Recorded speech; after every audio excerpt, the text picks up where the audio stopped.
Assalamualaikum saudara sebangsa dan setanah air. Apa kabar kalian semua? Semoga kalian semua baik-baik saja.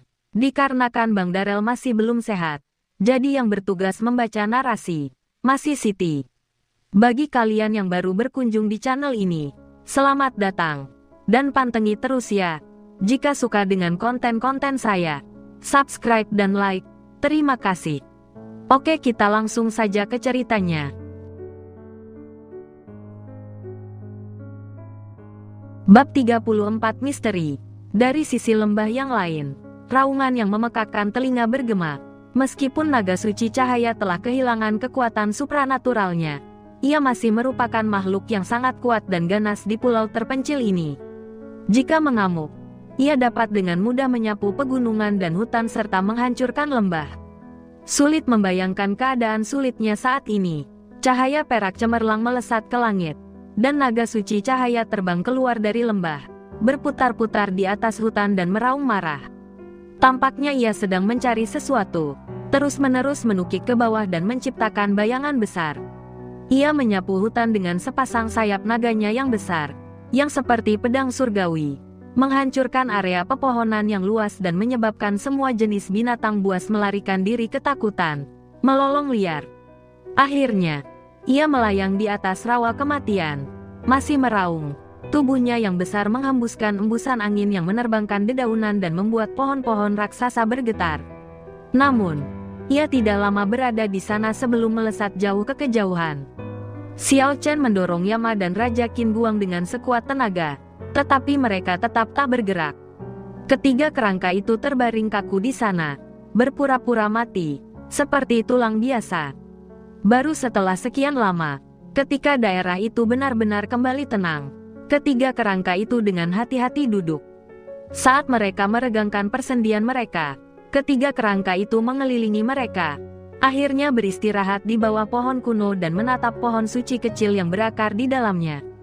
Di dalam tengkorak mereka, cahaya jiwa mereka berdenyut terus-menerus, akhirnya menyerap pancaran yang berasal dari pohon suci, mengalir dari rongga mata mereka ke dalam tengkorak mereka. Tunas suci itu dikelilingi oleh pelangi cahaya, tetapi ketiga kerangka itu hanya memanfaatkan seberkas cahaya gelap.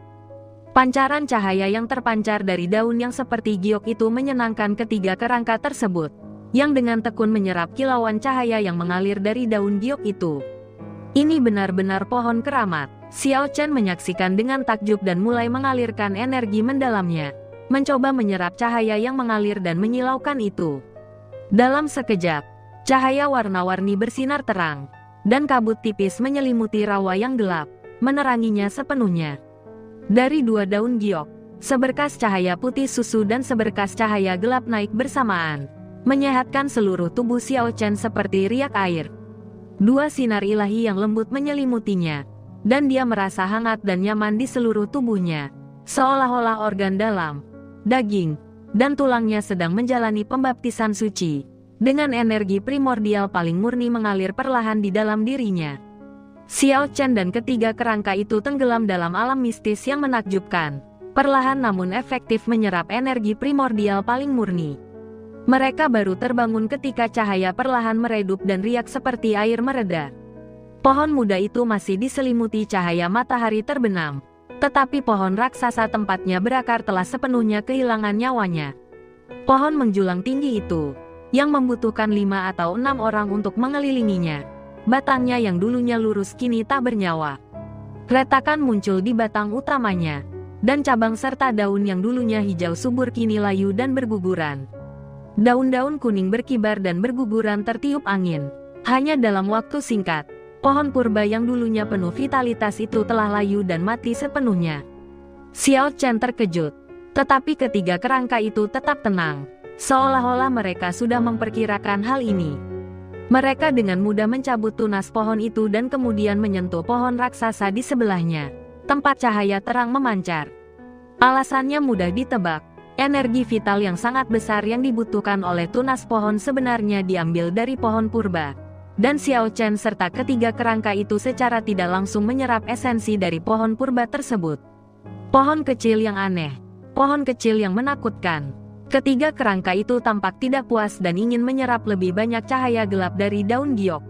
Xiao Chen menghentikan mereka. Sekarang dia bersiap untuk mengerahkan ketiga kerangka itu. Masalah antara Guluo dan Zhao Liner tidak bisa ditunda lagi dan harus diselesaikan secepat mungkin. Setelah menyembunyikan tunas pohon di tempat gelap di rawa, Xiao Chen dan ketiga kerangka itu berangkat. Hutan purba yang lebat itu bergema dengan tangisan monyet dan auman harimau. Binatang buas ada di mana-mana, menjadikannya pulau yang menakutkan dan penuh bahaya. Mengikuti lokasi yang mereka perkirakan, Xiao Chen dan teman-temannya mengejar. Namun, sebagian besar hari telah berlalu, dan belum ditemukan petunjuk apapun. Pada sore hari, saat kami melewati pegunungan, kami mendengar gemuruh air yang dahsyat di depan. Sebuah air terjun besar, seperti sungai perak yang jatuh ke bumi, mengalir deras membentuk tirai air putih yang besar, menghasilkan suara yang memekakkan telinga.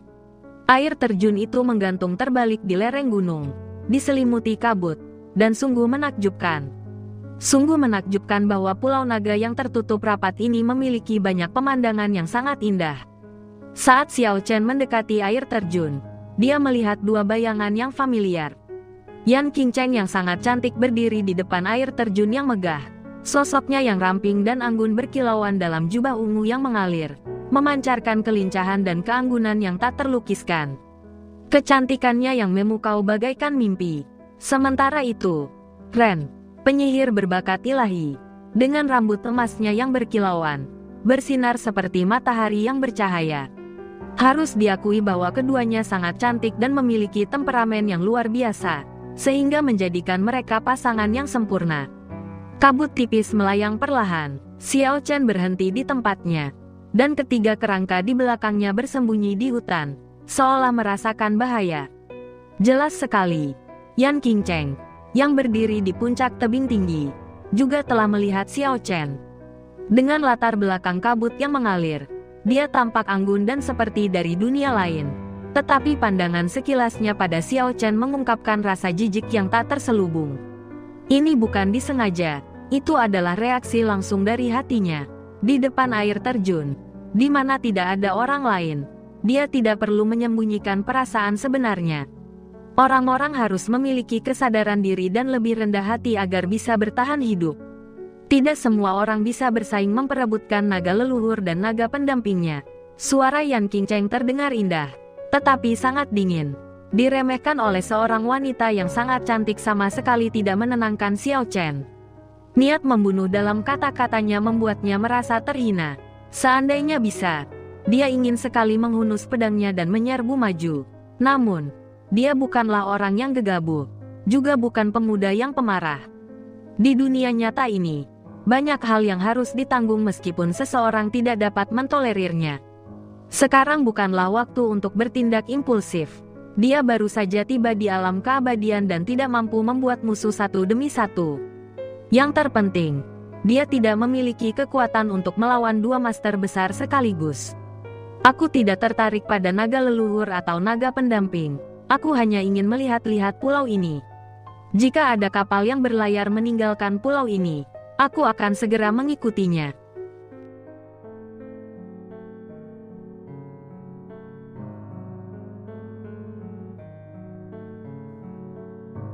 Bab 355 Alam. Pria tampan berambut pirang itu, Ren, mencibir dengan acuh tak acuh. Aku sarankan kau segera meninggalkan hutan ini. Kalau tidak, kehilangan nyawa karena rasa ingin tahu adalah hal terburuk yang bisa kau lakukan. Ini adalah semacam sikap meremehkan dari sudut pandang tertentu. Bukan kesombongan anak orang kaya yang tidak berguna, tetapi kepercayaan diri naluriah dari orang kuat yang menghadapi orang lemah. Terima kasih atas pengingatnya. Xiao Chen berbalik dan pergi. Dia berusaha sekuat tenaga untuk mengendalikan emosinya. Sekarang bukan waktunya untuk pamer. Dia percaya bahwa suatu hari nanti, semuanya akan berubah karena perubahan kekuatan. Jika dia tidak menekan kekuatannya dan menunjukkan kekuatan sebenarnya, dia bisa melawan satu orang. Tetapi melawan dua orang sekaligus, dia pasti akan kalah. Kekuatan adalah satu-satunya ukuran sejati. Setelah meninggalkan area itu, Xiao Chen perlahan-lahan tenang. dan amarah di hatinya mereda. Dia tahu bahwa pertempuran tidak dapat dihindari dan diperlukan baginya dalam waktu dekat. Xiao Chen menemukan banyak bekas cakaran di pegunungan dan hutan di dekatnya, yang tampaknya ditinggalkan oleh cakar naga, dan pasti milik seekor naga muda. Jelas, inilah alasan mengapa Yan Qingcheng dan Ren menetapkan tempat ini sebagai daerah terlarang. Tak lama kemudian, Xiao Chen bertemu kembali dengan ketiga kerangka itu, menghindari area air terjun, dan melanjutkan perjalanan. Setelah melewati sebuah bukit kecil, Xiao Chen mencium bau darah yang menyengat di hutan. Kabut darah tipis berputar-putar di antara pepohonan. Xiao Chen dan ketiga kerangka itu bergegas maju. Di depan, di dalam hutan, tergeletak 5 atau 6 mayat dalam genangan darah. Mereka belum lama mati. Sepertinya pertempuran sengit telah terjadi di sana. Jelas sekali, para kultivator telah mendarat di Pulau Naga yang disegel satu demi satu. Setelah mengejar beberapa saat, Xiao Chen memperhatikan sosok-sosok samar di hutan. Mungkin sekitar selusin orang yang bersembunyi di dekatnya. Dia memutuskan untuk menjauh dan menghindari situasi tersebut. Namun, pada saat itu, Xiao Chen merasakan fluktuasi yang aneh.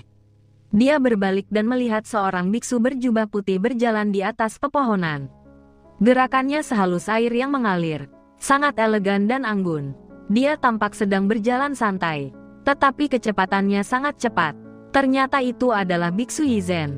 Jelas sekali, Yizhen juga memperhatikan Xiao Chen. Dia berhenti sejenak di puncak pohon sebelum mendarat perlahan. Setelah melihat ketiga kerangka itu, dia tampak terkejut dan berkata, "Makhluk undet. Guru, saya tidak menyangka akan bertemu Anda lagi secepat ini. Panggil saja aku Yizhen. Kita akan bertemu lagi suatu hari nanti.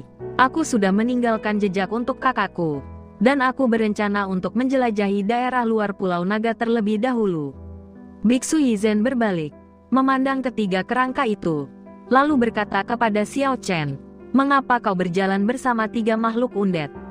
Meskipun para kultivator di benua ini tidak lagi menganjurkan pemusnahan total mereka, orang biasa dan kultivator masih sulit untuk merasa baik hati terhadap makhluk undet. Berada bersama mereka mungkin akan mendatangkan masalah bagimu. Terima kasih atas pengingatnya, kakak senior Yizhen. Itu telah menyelamatkan hidupku. Di Pulau Naga yang terpencil ini, hanya sedikit orang yang ada. Jadi kurasa tidak akan ada masalah besar. Itu benar, Ichima mengangguk. Selama percakapan mereka, ketiga kerangka itu berdiri di sana dengan tatapan kosong dan bodoh, seperti boneka.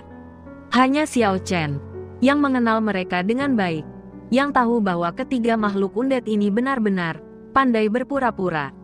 Mereka pasti sengaja menciptakan ilusi. Xiao Chen menunjuk ke beberapa mayat yang tidak jauh dari situ dan berkata, "Kakak senior Yizhen, lihat. Aku sudah memperhatikan. Saat aku tiba tadi, aku juga melihat beberapa mayat di tempat lain. Sekarang setidaknya ada 20 kultivator yang telah mendarat di Pulau Naga. Pulau kuno yang tersegel ini sangat luas, dan mungkin ada lebih banyak orang lagi." Sambil berkata demikian, dia menoleh ke Xiao Chen dan berkata, "Yan Qingcheng dan Lin juga berada di daerah ini. Mereka tampaknya telah menemukan jejak seekor naga muda, yang mungkin benar-benar naga pendamping. Sebaiknya kau menjauh dari mereka, keduanya berbahaya. Aku juga tidak berniat melawan mereka dan bersiap untuk segera pergi dari sini." Oh, seberapa kuat tingkat kultivasi mereka? Xiao Chen cukup khawatir dengan keduanya. Dia merasa bahwa cepat atau lambat dia mungkin harus melawan mereka, dan sepertinya tidak akan lama lagi. Mereka mungkin sekarang berada di tingkat ketiga atau keempat dari ranah transformasi. Transformasi ke alam fana. Xiao Chen agak bingung. Ya, setelah Biksu Yizhen menjelaskan secara rinci, Xiao Chen perlahan mulai mengerti. Alam keabadian sangat luas dan tak terbatas, dipenuhi dengan berbagai ras, menghasilkan beragam sistem kultivasi. Ini termasuk penyihir yang dapat memanfaatkan kekuatan dewa, prajurit jiwa binatang purba dan misterius, praktisi roh dengan kemampuan spiritual bawaan yang kuat, dan setengah dewa yang menakutkan yang lahir dari ras-ras kecil yang hampir punah. Tanpa standar terpadu untuk mengklasifikasikan tingkat kultivasi, akan sulit untuk membandingkan kekuatan tempur antar sistem kultivasi yang berbeda secara jelas. Oleh karena itu, standar terpadu untuk mengklasifikasikan tingkat kultivasi diperkenalkan. Tetapi standar ini mengabaikan kultivator biasa dan membagi para kultivator kuat menjadi 5 tingkatan utama. Sebagian besar kultivator tidak memenuhi syarat untuk diukur berdasarkan 5 alam ini. Ini adalah klasifikasi untuk para ahli sejati. Hanya dengan memasuki 5 alam ini seseorang dapat mencoba menembus ke alam keabadian yang legendaris. Kelima alam tersebut adalah transendensi, kesadaran, melayang di langit, nirvana, dan keabadian. Ada banyak sekali kultivator, tetapi hanya mereka yang telah memasuki alam transendental di antara 5 alam yang telah memahami makna sejati dari kultivasi. Ini seperti penghalang yang tak tertembus, menghalangi banyak kultivator. Dengan mencapai alam fana, seseorang dapat dianggap transenden dan murni, menonjol di antara banyak kultivator, melompati jurang alami di jalan kultivasi, dan mengambil langkah paling penting di jalan menuju keabadian. Kultivator yang memasuki alam fana dapat berkomunikasi dengan energi primordial langit dan bumi, memurnikan fisik mereka, dan memiliki energi primordial mereka sendiri yang terus-menerus dihasilkan. Kemampuan supranatural mulai terwujud. Kesadaran harta karun adalah proses mengenal diri sendiri. Sebuah proses membuka harta karun diri sendiri. Sebelum mencapai level ini, bahkan seorang penyihir pun sudah bisa terbang. Setelah kultivasi mencapai level ini, terlepas dari apakah mereka adalah awak kenet, seniman bela diri, atau kultivator dari sistem lain, mereka juga dapat terbang. Tentu saja, terbang tidak terbatas pada arti harfiahnya. Kultivator di alam terbang juga dapat memanipulasi kekuatan langit dan bumi untuk penggunaan mereka sendiri, dan berbagai kemampuan supranatural lebih lanjut terwujud. Mereka yang mencapai level ini disebut dewa setengah dewa, nirvana. Keadaan yang dicapai adalah keadaan tanpa kelahiran dan tanpa kematian, di mana tubuh dan pikiran berada di ambang kepunahan, berlama-lama di antara hidup dan mati, dan memahami makna mendalam dari hidup dan mati. Jika seseorang benar-benar memahami rahasia hidup dan mati, langkah selanjutnya adalah keadaan keabadian. Tetapi jika seseorang terlalu lama berlama-lama di sana, ia mungkin akan terkutuk dalam siksaan abadi, dengan tubuh dan jiwa binasa. Pada saat yang sama, kultivator di tingkat ini memiliki tingkat kultivasi yang berfluktuasi, terkadang kuat dan terkadang lemah, terkadang cemerlang dan terkadang redup. Ketika mereka kuat, mereka bahkan dapat mengerahkan kekuatan makhluk abadi. Sementara ketika mereka lemah, kekuatan supranatural mereka bahkan tidak sebaik kultivator di alam pengetahuan. Bagi para kultivator, alam nirvana adalah peluang luar biasa sekaligus bahaya besar. Mereka yang mampu mengungkap misteri hidup dan mati akan keluar dari kepompong mereka dan hidup selamanya di dunia. Tetapi mereka yang gagal memahami akan lenyap menjadi ketiadaan, suatu nasib yang kejam. Keabadian, mencapai alam ini berarti benar-benar melampaui hidup dan mati, dan dengan demikian hidup selamanya di dunia. Semua misteri yang mendalam dipahami tanpa guru, kekuatan magis muncul secara spontan, dan kemampuan supranatural terwujud secara alami. 5 ranah transendensi, penyembunyian pengetahuan, melayang di langit, nirvana, dan keabadian secara jelas mendefinisikan kekuatan individu-individu terkuat di dunia.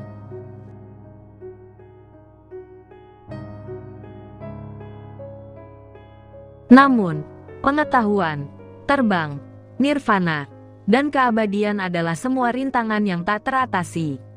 Bahkan jika seseorang memasuki alam transenden dan memahami esensi sejati kultivasi, masih ada 4 rintangan yang menghalangi jalan. Oleh karena itu, kesenjangan kekuatan antara kelima alam sangat besar, dan hanya sedikit orang yang mampu mengalahkan tokoh kuat dari alam berikutnya. Terlebih lagi, kesenjangan kekuatan antara orang-orang di alam yang sama juga cukup besar. Misalnya, perbedaan antara tahap awal suatu alam dan tahap puncak alam tersebut sangatlah besar. Oleh karena itu, orang-orang selanjutnya membagi setiap alam menjadi 9 tingkatan. Dengan demikian, 5 alam transendensi, kesadaran, melayang di langit, nirvana, dan panjang umur masing-masing memiliki 9 tingkatan.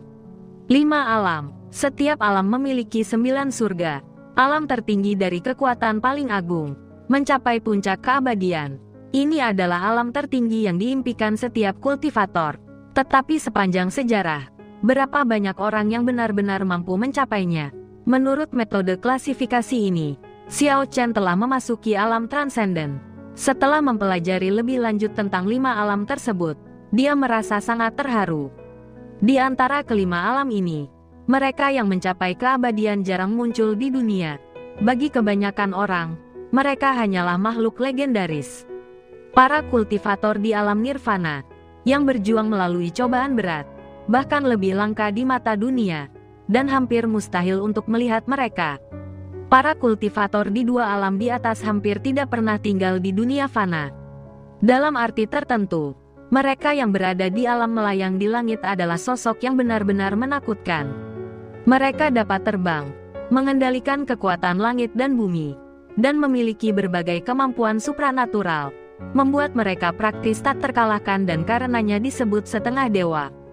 Xiao Chen telah menyaksikan pertempuran hebat antara malaikat jatuh dan naga suci cahaya. Mereka adalah makhluk-makhluk dengan kaliber seperti itu. Tentu saja, meskipun mereka langka seperti bulu phoenix dan tanduk unicorn, yang kuat di antara mereka jauh melampaui level itu. Menurut legenda kuno, ras-ras kuno ini adalah kerabat dekat para dewa. Namun, meskipun para dewa setengah dewa dapat terlihat di alam keabadian, mereka jarang bertindak. Lagi pula, kekuatan mereka terlalu besar, hampir mampu menyapu bersih semua rintangan. Ketika mereka bertindak, itu pasti akan menjadi pertempuran sengit yang mengguncang benua. Seorang ahli tingkat setengah dewa seringkali disegani dan dikagumi. Kekuatan mereka melebihi kemampuan bertarung mereka yang sebenarnya. Sebaliknya, para ahli di alam penyembunyian pengetahuan lebih dekat dengan dunia, memungkinkan orang untuk menyaksikan pertempuran mereka. Oleh karena itu, para kultivator di alam penyembunyian pengetahuan juga dianggap sebagai prajurit yang kuat di mata manusia. Di antara 5 ranah kekuatan, ranah transenden tidak diragukan lagi adalah yang paling aktif, karena beberapa talenta muda yang luar biasa juga telah memasuki bidang ini. Dengan sekelompok anak muda di ranah ini, sulit bagi mereka untuk tidak aktif. Mereka paling dekat dengan dunia secara luas.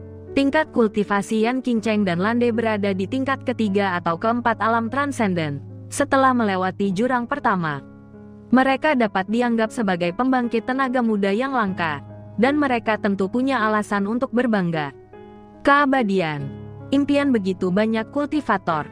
Xiao Chen menghela napas. Di mata kita, alam keabadian adalah puncak yang tak tertaklukkan. Tetapi di mata mereka yang abadi, itu mungkin titik awal yang baru. Biksu Yizhen tampak cukup emosional. Ekspresinya agak linglung. Mungkin mereka sedang mengejar dunia mitologi kuno yang luas, yang telah lenyap. Xiao Chen tidak tahu apapun tentang masa lalu alam abadi, dan dia juga tidak peduli tentang itu. Dia sangat ingin mengetahui nasib mereka yang datang dari kehampaan yang hancur di alam fana. Dugu Qiubai, dengan pedang di tangan, memandang dunia dari atas dan menyapu 6 penjuru. Alam apa yang telah ia capai sekarang? Dengan air musim gugur sebagai jiwanya dan giok sebagai tulangnya, di manakah peri tak tertandingi si Feixuan sekarang? Dengan kebijaksanaan langit dan bumi, penyihir Wan, segesit peri, di manakah dia sekarang? Bahkan ada lebih banyak orang lagi. Biksu Yizhen telah pergi, dan ketiga kerangka itu tidak lagi tampak bodoh dan dungu. Mereka dengan malas menggerakkan persendian mereka, dan Yama, secara tiba-tiba, bahkan melakukan salto 360 derajat. Mereka sama sekali tidak terlihat bodoh lagi. Xiao Chen awalnya ingin pergi, tetapi dia merasakan dengan jelas bahwa beberapa kultivator mendekat, dan ada jejak niat membunuh yang terpancar dari mereka. Sepertinya seseorang ingin membunuhnya. Semua ini gara-gara naga pendamping. Ada bekas cakaran naga muda di dekat sini. Para ahli yang memasuki area ini semuanya ingin memperebutkan Raja Naga legendaris. Jadi mereka saling membunuh. Xiao Chen mencibir. Tidak ada gunanya terlibat. Dia dan ketiga kerangka itu dengan cepat mundur. memimpin kelompok menuju air terjun, membiarkan Yan Qingcheng dan Ren melawan mereka. Hutan purba itu rimbun dan hijau. Jika mereka menyadari sedang diikuti, akan mudah untuk melepaskan diri. Mendekati tujuan mereka, dia dan ketiga kerangka itu menghilang ke dalam hutan dalam beberapa gerakan cepat. Bekas cakaran naga muda bahkan lebih banyak di daerah ini, dan kelima kultivator itu segera bertemu dengan Yan Qingcheng dan Lande. Xiao Chen berdiri di atas pohon kuno yang tinggi di kejauhan, di mana ia samar-samar dapat melihat pedang cahaya yang terbentuk dari energi menyapu segala sesuatu di jalannya melalui hutan. Kemudian, seekor naga buas besar yang terbentuk dari energi terkondensasi melompat, meraung dan mengamuk, terlibat perkelahian dengan mereka. Ini tampaknya merupakan pertarungan antara para pengguna sihir.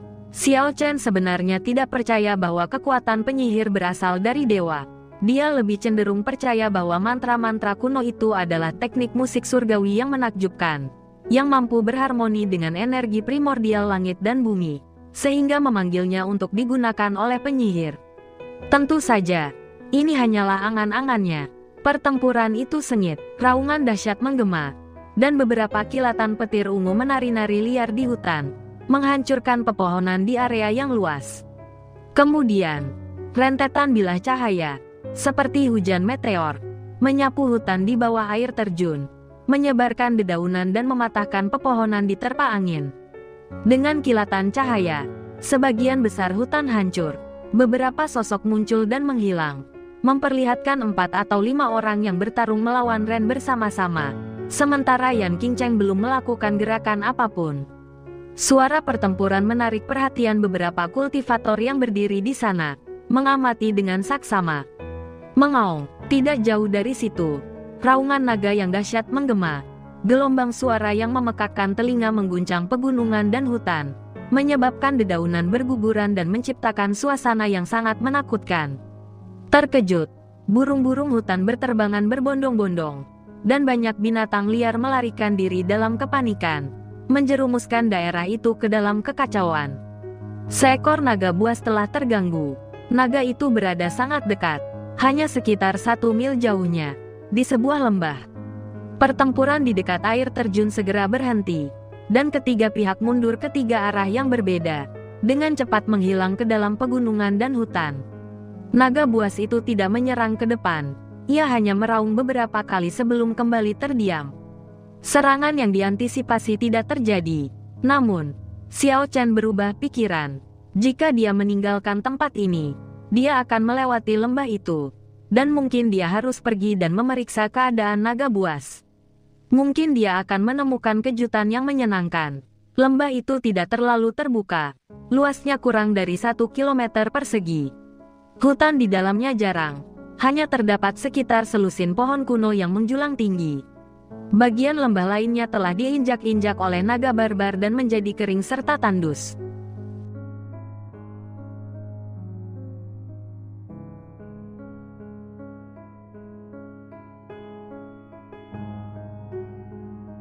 Bab 37 Telur Giok.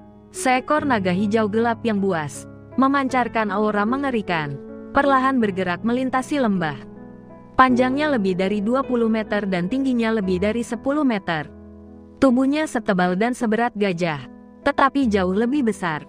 Lehernya sepanjang dan sebesar ular raksasa, mencapai 8 atau 9 meter. Kepala naganya mirip dengan kepala ular, kecuali satu tanduk yang sangat tajam. Ekornya sama menakutkannya, menyerupai ekor kadal raksasa, dan panjangnya mencapai 10 meter. Dengan tubuh gajah dan kepala ular, seluruh tubuhnya tertutupi sisik hijau gelap yang berkilauan dingin, memberikan penampilan yang menyeramkan dan ganas. Aura jahat yang unik dari makhluk itu meresap ke seluruh lembah, bahkan menghalangi burung dan hewan untuk mendekat. Inilah naga ular gajah legendaris. Meskipun tidak dapat menyaingi naga ganas seperti Tyrannosaurus Rex atau naga jahat berlengan 8, ia tentu mampu bersaing dengan naga suci cahaya. Namun, di pulau naga yang tersegel ini, kekuatan besarnya yang legendaris tidak dapat terwujud, sifat kebinatangannya lebih besar daripada keilahiannya. Namun, mengingat fisiknya yang kuat dan kekuatan naga yang mendominasi, bahkan tanpa berbagai kemampuan supranaturalnya, itu bukanlah masalah yang signifikan. Ia hanya tidak akan mampu menyerang dari jarak jauh. Tetapi dalam pertarungan jarak dekat, ia tetap sekuat dewa setengah dewa. Kemungkinan besar para kultivator yang belum mencapai tingkat dewa setengah dewa tidak akan mampu berbuat apapun terhadapnya. Di tengah lembah, terdapat hutan yang telah lama hancur. Pohon-pohon yang patah telah digunakan untuk membangun sarang naga. Dan dari kejauhan, beberapa telur naga hijau berkilauan dapat terlihat di dalamnya. Telur-telur naga itu sejernih giok hijau, memancarkan cahaya cemerlang, dikelilingi kabut hijau, membuat tempat itu mempesona dengan cahaya ilahi. Xiao Chen dan ketiga kerangka itu berdiri di tebing di salah satu sisi lembah, dengan pemandangan yang jelas ke segala sesuatu di dalamnya. Naga ular gajah sebenarnya telah bertelur beberapa butir, bukan soal kuantitas, melainkan waktu. Legenda mengatakan bahwa naga leluhur dan naga pendampingnya akan segera muncul. Dan ada kemungkinan salah satu dari mereka akan muncul di antara keturunan naga ular gajah. Bung, bung, bung, getaran merambat di lembah saat ular gajah naga melangkah dengan berat keluar. Setelah beberapa saat, tangisan pilu seekor gajah liar bergema di hutan. Tak lama kemudian, ular gajah naga kembali, menyeret bangkai seekor gajah raksasa, dan mulai berpesta di lembah. Pemandangan itu agak berdarah dan tak tertahankan untuk dilihat. Tidak jauh dari situ terdapat tumpukan besar tulang, yang kemungkinan besar adalah sisa-sisa hewan yang telah diburunya. Naga ganas itu sangat kejam. Dalam waktu singkat, ia mencabik-cabik seekor gajah raksasa dan melahapnya. Tampaknya masih belum puas. Ia mengayunkan tubuhnya yang besar dan ganas lalu kembali meninggalkan lembah. Pada saat yang sama, Xiao Chen memperhatikan bahwa Yan Qingcheng, Lande, dan 7 atau 8 kultivator lainnya tertarik oleh raungan naga yang sangat besar dan sedang mengamati dari hutan di luar lembah. Tampaknya mencoba untuk memastikan apakah ada naga muda di lembah tersebut.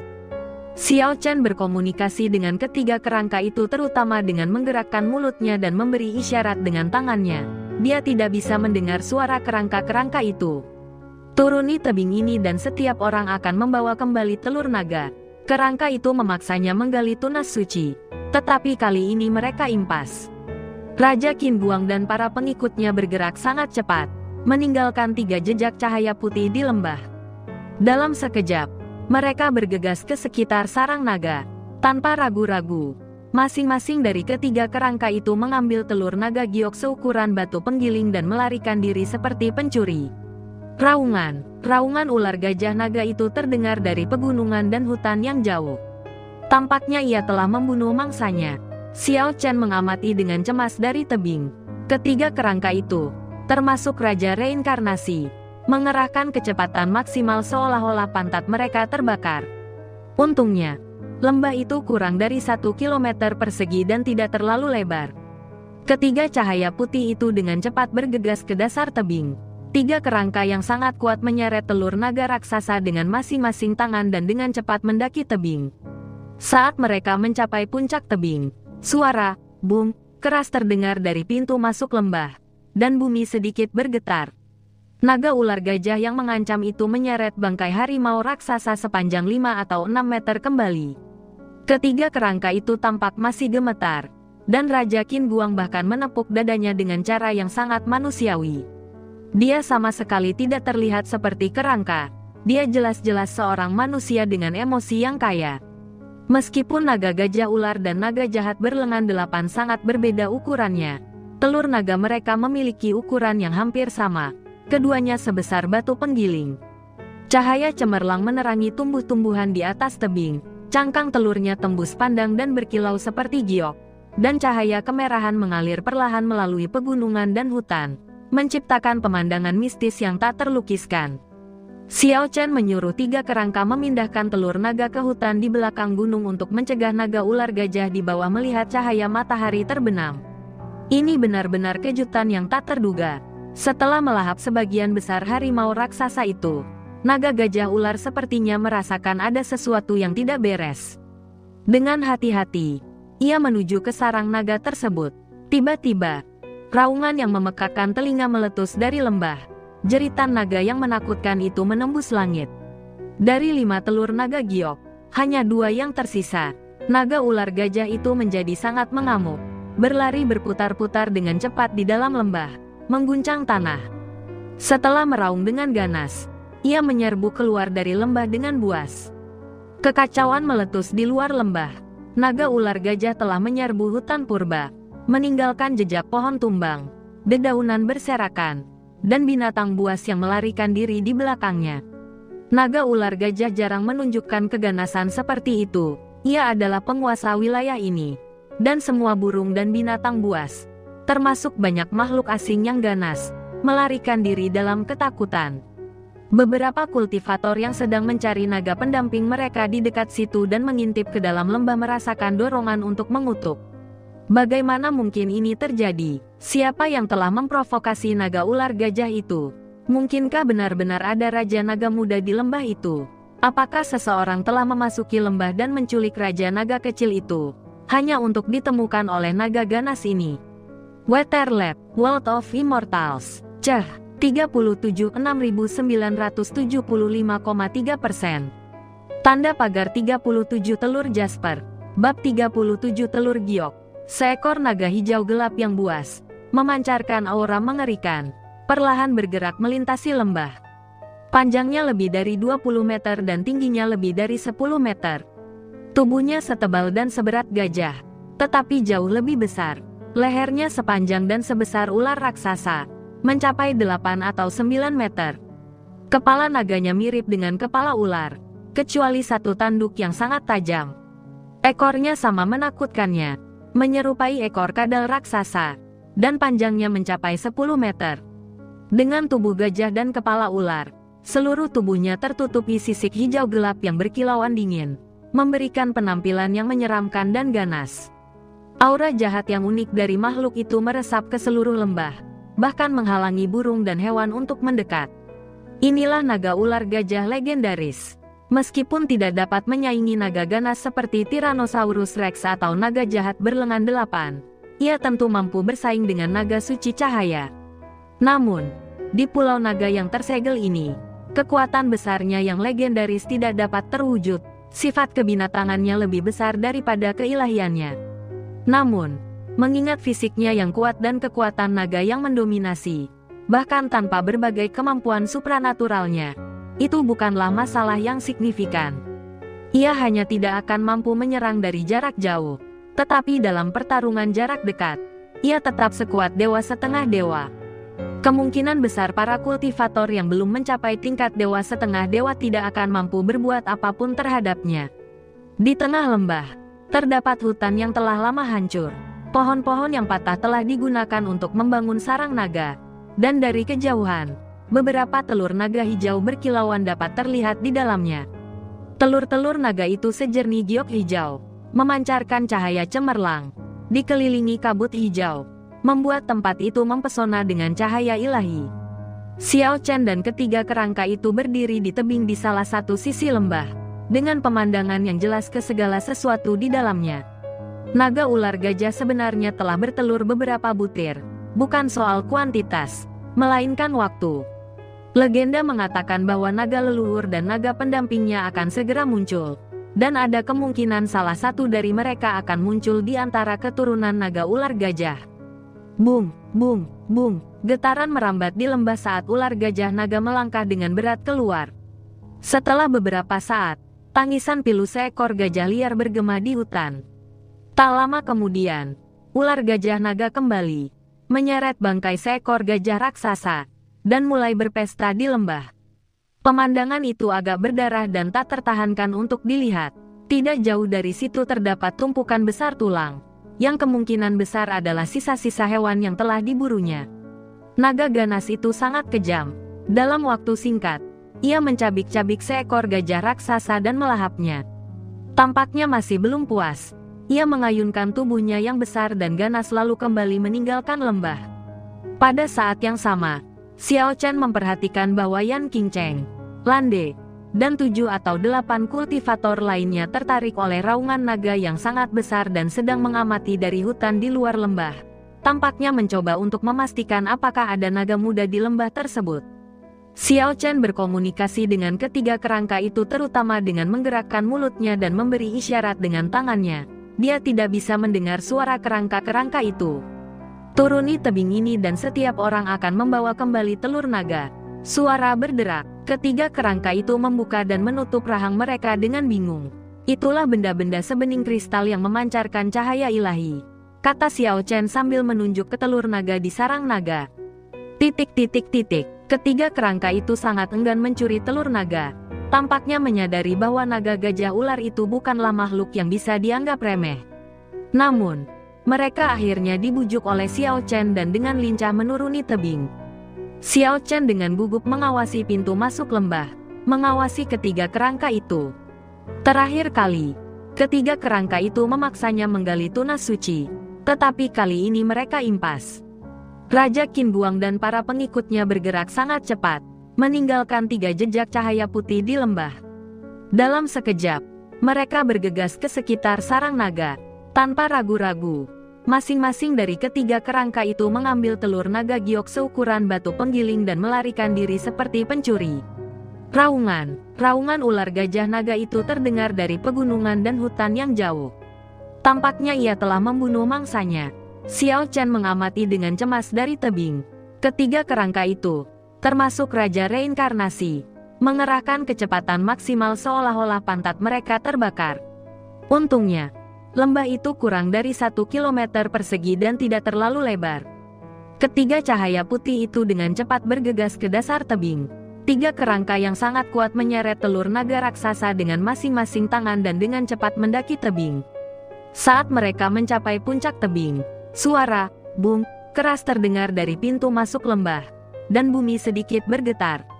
Naga ular gajah yang mengancam itu menyeret bangkai harimau raksasa sepanjang 5 atau 6 meter kembali.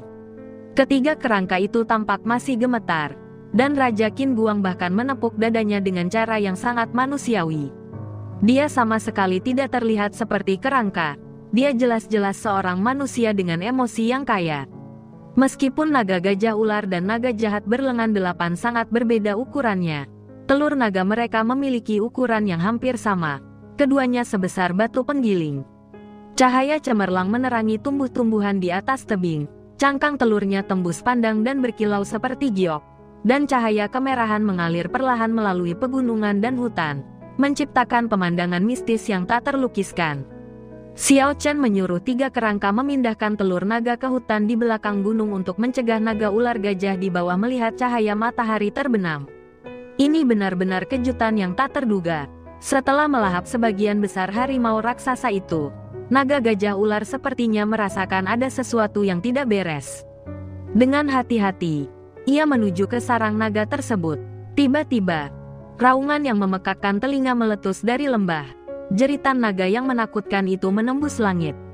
Dari 5 telur naga giok, hanya 2 yang tersisa.